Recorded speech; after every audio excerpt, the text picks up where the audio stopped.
하나님은 진실로 우리를 사랑하셔서 우리에게 크신 은혜와 복을 주시는 분이십니다. 우리가 겸손히 주와 동행하면 우리의 삶은 계속해서 주의 풍성한 은혜와 축복을 누리게 될 것입니다. 오늘 이 하루가 주님과 겸손히 동행하여 주님이 주시는 축복으로 말미암아 기뻐하는 복된 하루가 되길 기도합니다.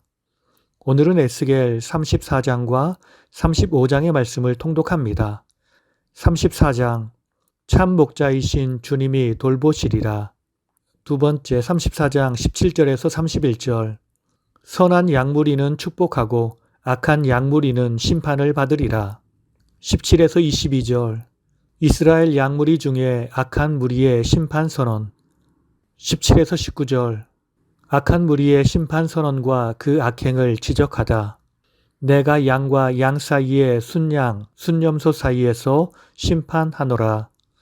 왜 너희가 남은 꼴과 남은 물을 발로 밟고 더럽혔느냐? 20에서 22절 악한 양무리의 심판과 선한 양무리의 구원 선언. 내가 살진 양과 파리한 양 사이에서 심판하리라. 너희가 병든 자를 무리 밖으로 흩어지게 하는도다. 내가 그 흩어진 양떼를 보호하고 양과 양 사이에서 심판하리라. 23에서 31절 이스라엘 양무리가 누릴 종말론적 축복 예언.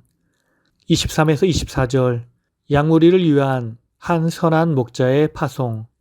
내가 한 목자를 그들 위에 세워 먹이게 하리라.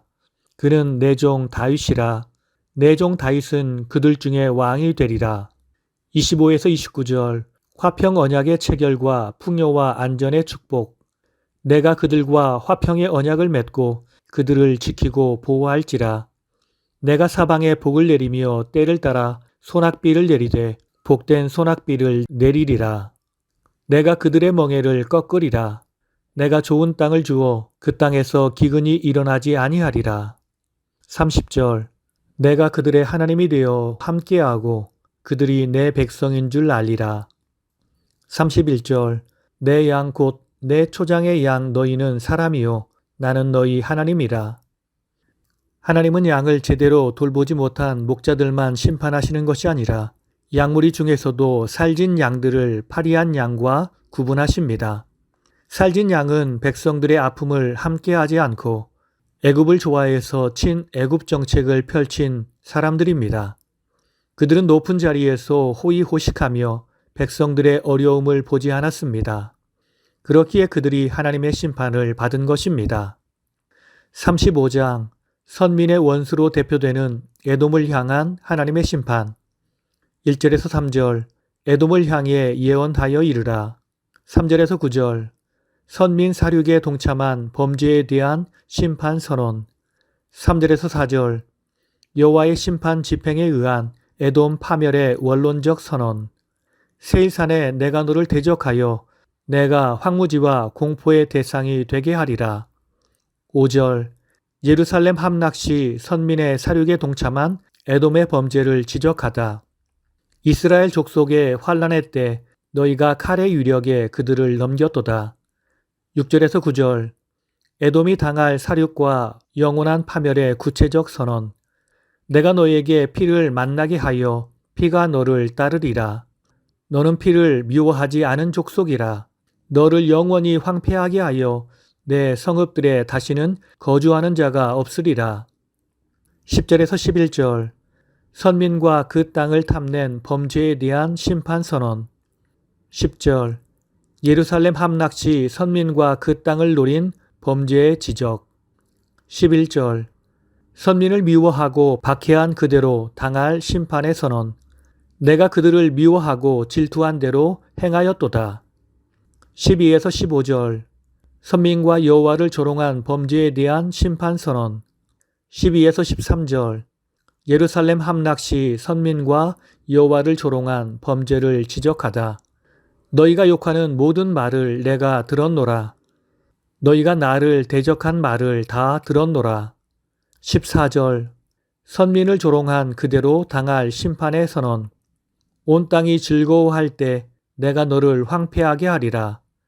너희가 이스라엘의 황폐를 즐거워하였으니 내가 너를 황폐하게 하리라. 33장에서 39장 단락에 속한 본장에서 갑자기 이방 족속인 에돔에 대한 심판을 선언합니다. 에돔에 대한 심판은 이전에 열방 심판을 기록한 25에서 32장 중 25장에서 이미 다루어졌습니다. 그런데도 여기서 에돔에 대한 심판을 기록한 것은 에돔 족속의 죄에 대한 심판을 강조하기보다는 선민 유다의 회복을 위한 장애물 제거라는 측면에서 더욱 강조한 것으로 볼 수 있습니다. 유다의 남은 백성이나 에돔의 백성들이 유다의 땅에 대해 미련한 탐욕을 가진 것은 그 땅이 주인 없는 땅이라고 생각했기 때문입니다. 그러나 그 땅에는 여호와 하나님이 계셨습니다. 에돔이 유다에 대한 공격이나 약탈이 자기의 유익을 위한 것이었지만 이것은 하나님에 대한 심각한 도전이었고 반역이었습니다.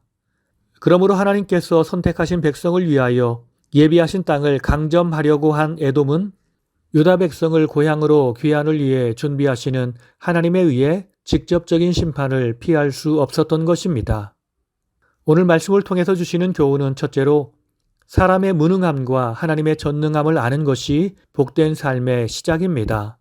34장 31절을 보면 내 양 곧 내 초장의 양 너희는 사람이요 나는 너희 하나님이라 주 여호와의 말씀이니라 라고 말씀하십니다. 우리는 하나님의 백성이지만 그럼에도 우리는 연약한 존재일 뿐입니다. 우리는 흙 곧 먼지로 만들어진 존재일 뿐입니다. 반면에 우리 아버지 하나님은 전능하신 하나님이십니다. 먼지에 생명을 불어넣어 사람을 만드신 분이십니다. 사람은 이 사실을 잊고 내가 무엇이 된 것처럼 하나님 앞과 사람 앞에 교만한 행동을 보일 때가 있습니다. 이것으로 말미암아 우리의 삶은 하나님과 멀어지고 우리의 힘든 인생, 고난의 인생이 시작되는 것입니다. 그러나 우리가 우리의 본분과 하나님을 알고 하나님의 크신 사랑과 능력 안에 거하면 우리는 주 안에서 새로운 삶을 누리게 될 것입니다. 사망의 세력이 우리를 침범하지 못하는 것을 알게 되고 하나님의 도움으로 홍해가 갈라지는 것을 경험하게 될 것입니다. 그러므로 우리는 겸손한 마음으로 주와 동행해야 하겠습니다. 두 번째, 그리스도 안에 있는 사람은 미래에도 현재에도 기쁨을 누리며 살게 됩니다. 사람의 고통과 괴로움은 모두 죄에서 출발합니다. 이스라엘 백성들은 죄를 지어 하나님의 심판을 받고 지금 괴로워하고 있습니다. 그리고 그들의 원수들은 지금 행복한 시간을 보내고 있습니다. 그러나 시간이 지나면 그 기쁨은 역전될 것입니다. 지금 기뻐하는 자는 크게 슬퍼하며 지금 괴로워하던 온 땅은 주 안에서 행복한 시간을 보내게 될 것입니다. 이처럼 우리 하나님의 자녀는 현재의 고난이 있어도 장차 미래는 하나님이 우리를 위해 준비하신 놀라운 은혜와 축복의 시간이 될 것입니다. 그러나 우리가 지금 이 시각을 주와 동행한다면 우리는 이스라엘이 당했던 고통을 경험하지 않아도 됩니다. 주님의 제자들은 주님과 동행하면서 새로운 인생을 살게 되었습니다. 아무리 세상이 주는 환난과 역경이 있어도 주님이 그들과 함께 하심을 느끼며 그들은 현재의 시간을 행복하게 보낼 수 있었습니다. 우리의 삶도 마찬가지입니다. 우리가 지금 주님의 말씀 안에 거하면 우리의 미래만 밝은 것이 아니라 현재도 밝은 현재임을 알고 언제나 어디서나 주와 동행하는 삶을 살아야 하겠습니다. 다 함께 기도하시겠습니다. 나를 사랑하셔서 항상 나의 힘이 되시며 나의 능력이 되시는 주님, 감사드립니다. 모든 것이 주님의 은혜로 여기까지 왔음을 기억하며 항상 겸손한 마음으로 주와 동행하는 주의 백성이 되게 하옵소서. 하나님이 가장 싫어하시는 일이 교만임을 알고 내 안에 있는 악한 교만을 물리치며 살게 하옵소서. 그래서 오늘도 우리를 지키시는 하나님의 사랑을 경험하게 하시고 주님 오시는 그날까지 나를 사랑하셔서 변함없는 사랑으로 내게 은혜를 부어주시고 축복을 부어주시는 주님을 경험하며 살게 하옵소서. 오늘 이 하루가 주님과 깊은 교제를 나누며 주의 충만한 은혜를 누리는 복된 하루가 되게 하옵소서. 살아계신 예수님의 이름으로 기도드립니다. 아멘.